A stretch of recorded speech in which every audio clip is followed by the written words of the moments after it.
We got some breaking and startling news. Not only do we have the first ruling by a judge finding the Trump administration in criminal contempt of court by Chief Judge Boasberg, district court judge in D.C., about the Trump administration violating his temporary restraining order by continuing to fly planes over his injunction to ground those planes to El Salvador under the exercise of the Alien Enemies Act. We have the criminal contempt order and even a threat by the judge that if the Trump administration does not immediately intend to return those prisoners on those two planes that were sent to El Salvador and bring them back to the United States to purge their contempt, then the judge wants to know from the Trump administration the names of all the people that violated his order, because he's going to send them, he's going to make a referral for criminal prosecution. Now, some might be thinking, well, there's a limit there because the criminal prosecution part's in the executive branch. Not so fast. I think there's a way for the judge to appoint his own prosecutor to go after the Trump administration if they don't do it themselves. I'm Michael Popok. You're on the MeidasTouch Network. We're breathless for a reason on this one. There's been a lot of threats. There's been a lot of people in the Meidas Mighty and legal AFers that have been demanding a contempt finding by a judge for the willful, defiant disobedience of the Trump administration. This is now probably the fourth or fifth version. We're watching it play out, where they're not obeying the Obrego-Garcia ruling by the United States Supreme Court. But this has to do with two plane loads of people who were deported and removed to El Salvador in that same prison, but over the injunction of the federal judge. And the federal judge says, and I'm going to read to you from his orders today, he says, you might be thinking, how can I continue to exercise jurisdiction since the United States Supreme Court vacated my order on a technicality or found that it had an error in it? In other words, the Supreme Court said, well, we get your point, and they do need due process, but they really need due process in the form of a habeas corpus petition that should be done before they're loaded onto the planes in due process wherever they are in the United States. The Supreme Court basically letting 250 other people rot in an El Salvadoran prison, but saying, well, going forward in the future, if you're, as long as you're still here, you get due process. You get it by way of writ of habeas corpus, not in a class action with Judge Boasberg, not in the District of Columbia, but in Texas. But the judge says, yeah, that may be true. But until my order was reversed, it was effective, and you violated it. And no man, no matter how high or exalted his station, can make his own judgment about whether he's going to obey a judge's order or not and say, well, I think it's going to be overturned one day, so I'm not going to do it. You can't crap over the Constitution. I'm translating it for you. Let's get to the order. Now, the judge had a choice. Most judges in kind of a progressive discipline for somebody that's in contempt will find them in civil contempt. But the facts here are so bad and egregious against the Trump administration, this judge skipped the civil contempt, went right to criminal contempt and the threat of putting people in jail if by next week these people don't come back from El Salvador. And you know the Trump administration is not going to bring people back from El Salvador because they're laughing and mocking federal courts and the Supreme Court right now over Obrego-Garcia. So we know where this goes, and so the judge does too. Because if they don't bring people back by next Wednesday, then the judge wants the names. He's taking names and he's kicking butt. Who are the people that violated my order? I want the names on my desk by 5 o'clock next Wednesday. And then from there, he's going to make that referral for prosecution, and I'll dive into that as well. Speaking of diving, let's get into the judge's order. And it really starts at the very beginning. I'm going to read you a little from the beginning, a little from the middle, and a lot from the end. Here's what the judge says. On the evening of Saturday, March 15, 2025, this court issued a written temporary restraining order barring the government from transferring certain individuals into foreign custody pursuant to the Alien Enemies Act.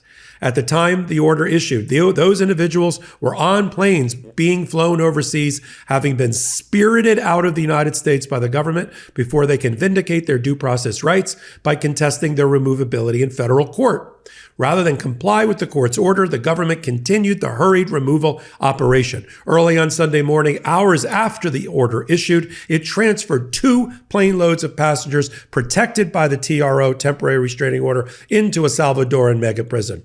The court ultimately determines that the government's actions on that day demonstrate a willful disregard for its order, sufficient for the court to conclude that probable cause exists to find the government in criminal contempt. That's extraordinary. Extraordinary. I don't think any other presidency, other administration has ever been found in criminal contempt of violating a court order, maybe during the civil rights era. The court does not reach such conclusion lightly or hastily. Indeed, it has given defendants ample opportunity to rectify or explain their actions. None of their responses have been satisfactory. Then the judge addresses, well, my order was vacated. Does that take away my jurisdiction to find people in contempt for violating the order before it was vacated? He answers the question, no.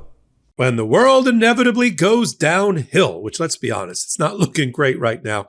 You know what's the first thing I'm going to make sure I have with me? Nope, it's not my friends or my family. It's my cat and their favorite cat food, Smalls. This podcast is sponsored by Smalls. And if you're a listener of this show, you know that my cat Chanel can't live without Smalls.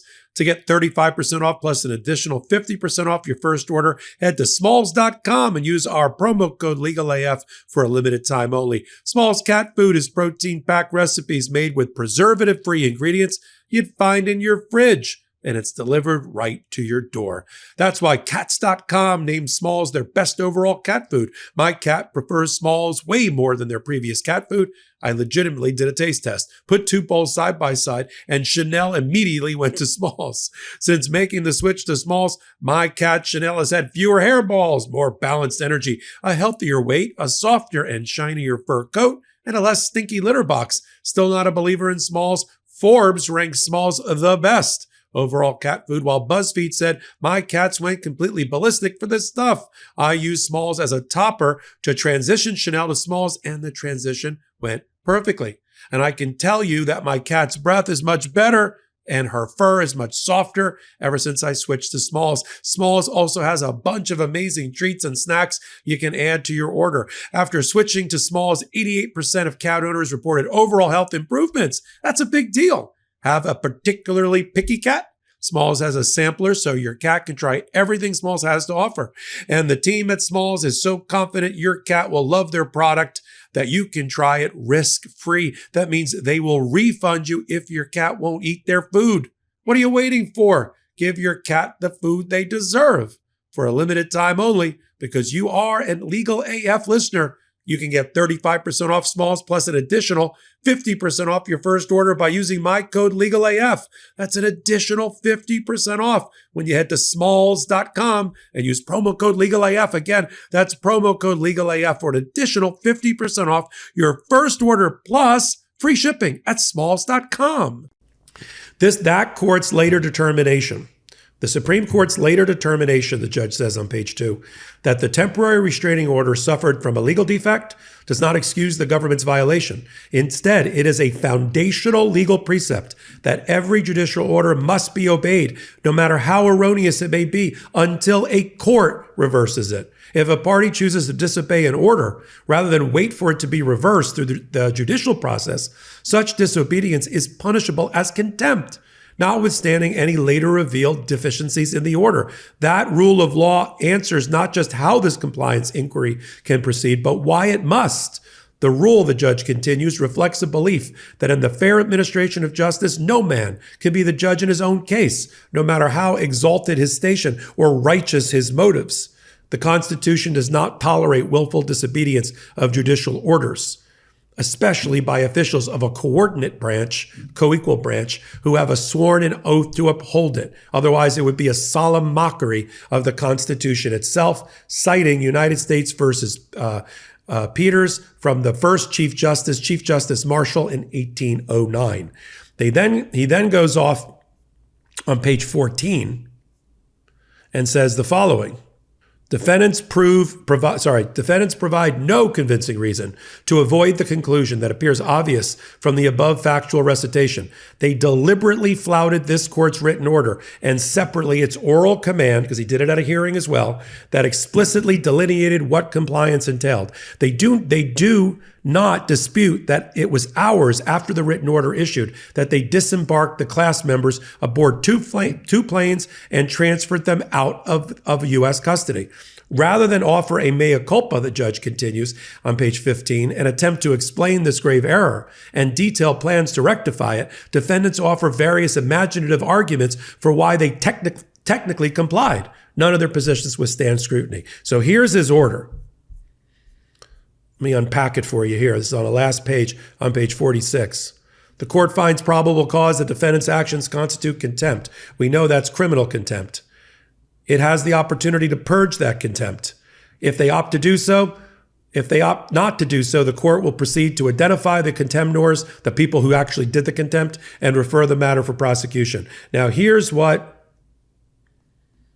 the minute order along with this says.